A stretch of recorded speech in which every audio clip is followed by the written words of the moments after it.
All right guys, Tyler down here at Emerald City Guitars with my pick of the day, which today is this beautiful 100% original and one owner 1965 Fender Stratocaster. Now when I say one owner, I mean that in the most true sense of the phrase. This guitar spent its entire life right here in Washington actually, in a little town called Buckley, until about a week ago when our own Jay Boone drove down there and purchased this from the original owner, the kid who bought it brand new in 1965. So it's just an unbelievable story and we're so honored to have this in our shop. So the 1960s were a really amazing time for guitars, but really specifically for solid body electric guitars. I mean, within the span of this one decade, we have Fender and Gibson, the two big American giants of electric guitars.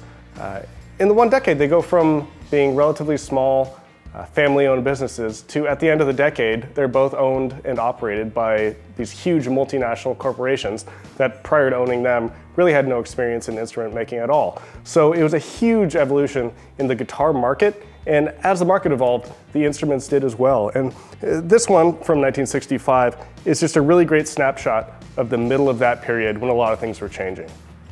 Anyone who's seen a lot of vintage guitars will tell you that a 1960 Strat is not the same as a 1969 Strat, and even more so, a 1960 Les Paul is nothing like the same model from the later 60s. So the next stamp on this guitar dates it to September 1965, and as we all know, Leo Fender sold the company to CBS very early in 1965. The good news is, upon CBS acquiring the company, not much changed overnight. For a long time, the staff remained the same, the processes remained the same, all the tooling was virtually identical. So when you find these Strats with these L-plate serial numbers, they're virtually identical to the pre-CBS Strats from just a few years before. So one of my favorite features of these transitional Strats is the headstock. I just love the design. It's the same sort of smaller outline that you'd see in the later 50s, but with the bigger logo of the later 60s and 70s. It's just a really cool, they did it for a very limited amount of time, so it's cool when you see them like that. But the main attraction on this guitar is the originality. It is 100%. I mean, the tuners, the frets, the electronics have never been touched. And like I said, it's one owner. So it's just everything you could dream of as far as a collector's 65. I mean, everything down to the trem bar is original. It's super, super straight too. Lots of times you'll see these that are just crooked as a dog's hind leg and dongled all down and they're impossible to use, but this one's really, really comfortable. So it makes it really easy to play. So today we're going to hear this guitar through this wonderful 1992 Matchless DC-30. It is in amazing condition, especially considering it was made the same year I was born. Powered by a quartet of EL84s, they're putting out about 30 watts through two Celestion 12s. Just an awesome Samson era Matchless, if you're someone who cares about that, but a very desirable amp. They sound great for recording, for playing live. They're just awesome. So I'm going to give this Strat to our friend Aaron Hiebert and let him show you what it sounds like.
All right, guys, there you have it. 1965, 100% original, one owner Strat through a 1992 Matchless DC-30 down here at Emerald City Guitars. Come on down, check them both out. We'll see you next time.